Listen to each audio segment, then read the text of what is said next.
everyone. In today's video, we're going to be going over a little something I like to call character design. More specifically, I wanted to show you all my process that I go through when I create new characters for my story or for a commission or OCs or anything like that. And I just wanted to show the process that I learned to do when creating new characters, such as the design process, refining the character concept, color theory, and finally the final rendering.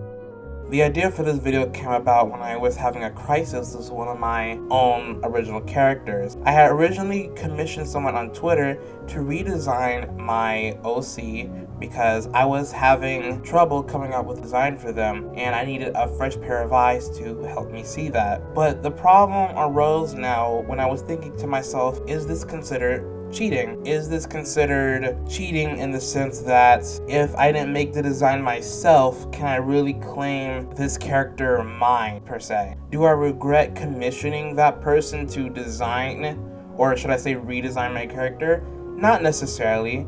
Now, you could say I'm doing this out of pride or just, some other emotion, but in my heart, I feel like that if I don't do it myself, then it's not really mine. And there's no wrong in commissioning an artist to help you with a design, or there's nothing wrong with commissioning someone to redesign your art. There's nothing wrong with that. But for me personally, while I do like the redesign of the character and what the Twitter artist did for me, I cannot rightfully claim this design or this character to be mine when I didn't create it myself. But hey, that's just me.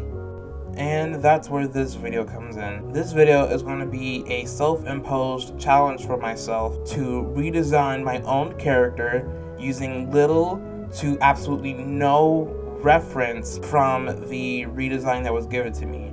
I could only use past designs of mine as a reference and try to build off what I myself have already made to see if I can come up with a design that's either just as good or better than the redesign that was given to me by the other artist. I think this intro has gone on for long enough, so now let's take a look at the character we'll be redesigning for this video. Here he is. His name is Starlo. What you see on screen is the redesign that I commissioned from the artist Eros Illustrate over on Twitter. She's an amazing person with amazing artistic skills. She has a really engaging step-by-step process if you were to commission her for a character redesign. What she did is I gave her all of my old designs that I had up until that point, and she was able to come up with some really creative and distinctive sketches for the design, and those sketches led us to the more refined sketch, colors, and overall the final rendering and reference sheet. So I will link her Twitter down in the description box below so you all can go check her out for yourselves. But remember, as much as I love the design, we are not allowed to use it for the purposes of this video. This video is to challenge ourselves to create a design that's just as good or even better. So the only references we can go off for this video are these guys. What you're seeing on screen is every design Starlo has ever had from 2012, from when I was in middle school, to July of last year. And these are going to be our references for designing the next iteration. Before we can even begin to attempt to put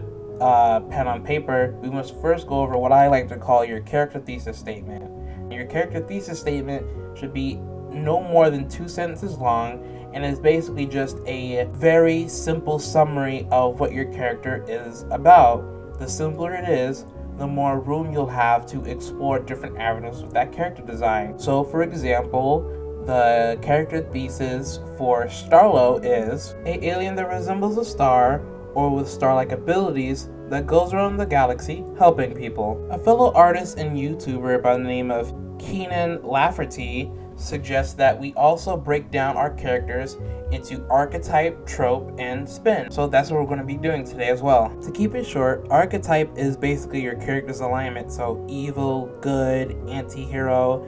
Your trope is what exactly your character is, be it a pirate, ninja, space ranger. And the spin is something you add to it to give it a unique and fresh feeling. For Stallo, his archetype, I put that he's a hero.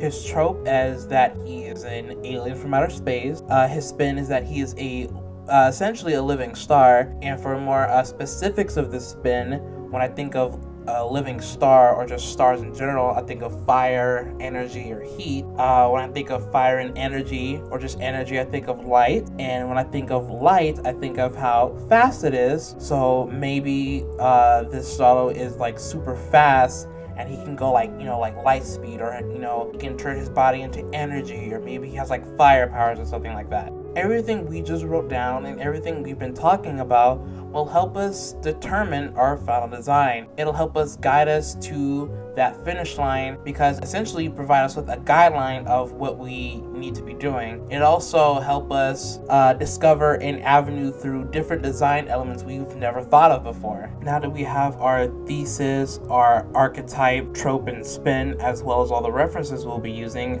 we can finally start drawing. It is always very important when you start off sketching out concepts for characters to sketch out their silhouette and to do it like very lightly. So you're not really focused on, putting in detail or anything like that. When you're sketching out your silhouette, it's basically just the outline of your character. I was taught that when your character has a very strong silhouette, that could lead to a very recognizable and memorable character. Take, for example, Mario, Crash Bandicoot, Sonic the Hedgehog, Samus. If I were to take their characters and blacken them out, leaving just a silhouette of their figure, you could probably make out who that character is based solely on that silhouette. Another example is Pikachu. You can tell who Pikachu is just from their silhouette. So it is very important to create a strong silhouette when coming up with a character design. It is also important to jot down or sketch out any and all character designs that pop into your head, just so you can get a good sense of variety. Like just now, I sketched in a cat. I've never thought of Stallo as a cat before in my life. So just sketching it out, who knows, you might end up liking it. Like as for right now, I'm sketching out a guy with a star-shaped ponytail. And then I'm like, oh, what if we gave him horns? It's very important to explore different avenues, because you never know what you might like or what you might enjoy. As you can see right now, I'm actually sketching out a rabbit. I've never drawn Stallo as a rabbit before, but I do like rabbits, and I do like those anthropomorphic, video game mascots, like I said, Sonic and Crash Bandicoot and Spyro. So, I thought, hey, why not a rabbit? I even did a variation where his ears were down. I even tried to do a variation where what if he was like a lizard? Or a salamander or something like that. It is always very important to explore your different avenues and your different options. These next couple designs, I was really playing around with the shape of his head, because there are different ways you can make a star. So with this one, what if he had upturned spikes or something? What if those spikes were segmented and he had horns in the front of his head? What if he also had a really long tail? What if he had back spikes like Sonic? What if as you can see now, I'm drawing a lion. What if one of them was a lion with a ponytail? And what if he had a long tail like the other one, but it was more thinner, like a cat?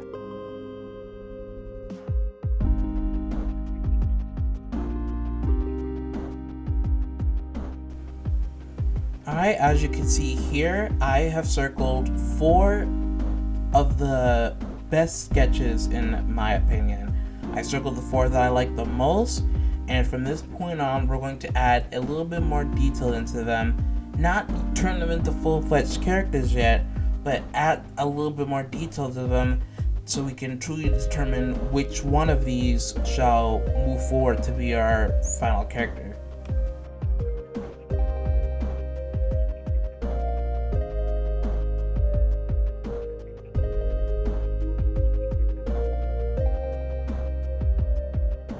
With each and every one of these more refined designs, I basically just added things that I thought that I would normally add anyway. These designs are no way final, and are just to facilitate what could be. This is just nearly the next stepping stone for us to do before we can truly get to a more refined design. And as you can see here, I am starting off with the rabbit. When I was first doing these, I initially thought that the rabbit was going to be my favorite.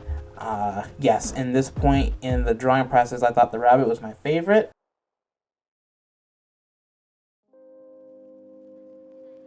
This is the next one. This one I wasn't too sure about when I was drawing it. I did kind of like the shape of the head, and the drawing, not the drawing, but the character design itself gave off a more, how do I say, a more edgy feel. Like looking at the character in the way I drew him here initially, he looks more edgy and just a lot more grumpy and having like a more rough around the edges personality. With this next one, he was definitely giving off more of the Sonic vibe.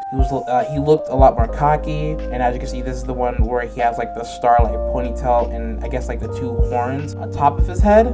But yeah, initially, this one was okay. He like I said, he gives off more of like a Sonic kind of like personality. And with the last one, with the lion, he has more of like, I guess like more like a round, like smaller looking body. And with him, it was more of like, he had more of like, I gave him more of like a cutesy looking face. Like he would be the type of character who he's kind of like Kirby, I guess. Kirby was another inspiration for Stallo in the beginning, where he was like very cutesy and very just very G-rated for a character. And as you can see, I'm also sketching out what his hair, or I guess quote-unquote mane, would look like from the front, because he's supposed to be a star. So I gave him 3 points so that maybe he can like like from the front view it would look like a star. I also played around with the idea that maybe his hair from the front just looked like a big ball of fur and looked like a blazing sun.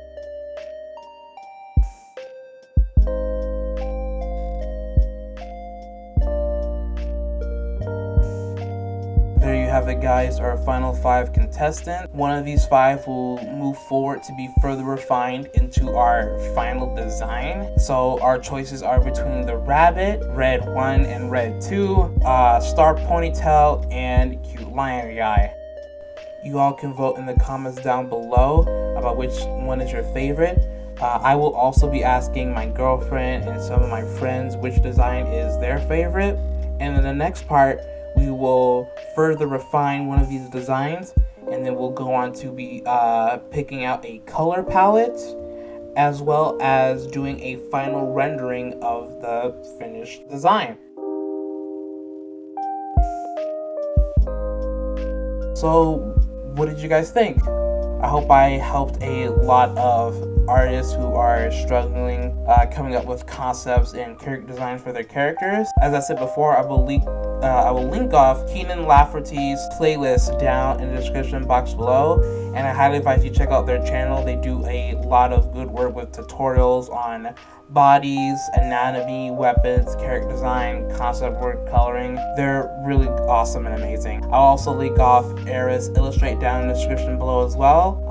They are an amazing artist, and working with them with commissions has been like the best experience I've ever had. I highly suggest you get one from them if they're available. But yeah, that's going to be it for today's video. I hope you all have a wonderful rest of your day, and don't forget to vote in the comments below on which design was your favorite and which one you'd like to see move on. But anyway, this has been Moonboy Cosmic, and I will see you all next time.